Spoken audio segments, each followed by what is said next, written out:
dive into why you think it's so important for like our children to start to gain this entrepreneurial mindset right now. Great question.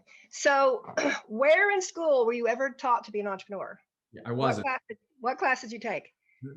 None. MBA?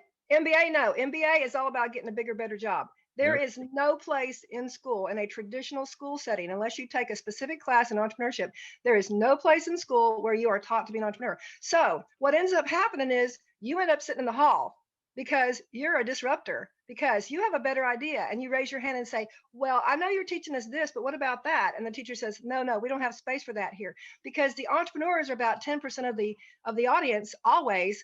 They're the ones that have the ideas, but they're usually generally not accepted. Well, there's no place to educate those guys. So they end up being in trouble. Sometimes they end up going to jail because they have creative ideas, and then somebody tries to regulate them, tax them, and eventually squash their idea. So it's a tough place if you are a serious entrepreneur in the educational world. And I saw that because I am an entrepreneur, but I'm an anomaly because I was also a good student. Most entrepreneurs are not good students. I love school. I love to read. You should see my house. I have more books here than my little public library down the road has, because I love to read and I love to study. But most entrepreneurs don't do well in school because they see things differently from the way that everything is. And so what we decided to do was to put together an educational philosophy where we encourage homeschool moms, because you can do this easier in the homeschooling world than you can in the traditional or Christian homeschool setting, because that whole setting is designed to make worker bees, because it's a socialistic system and it has been for a very, very long time. It's not a current trend to make it socialistic. It's been that way from the beginning.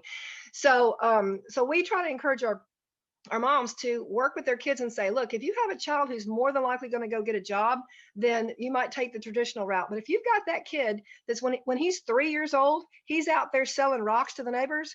And then what happens is us conservative little moms punish the child because they're greedy.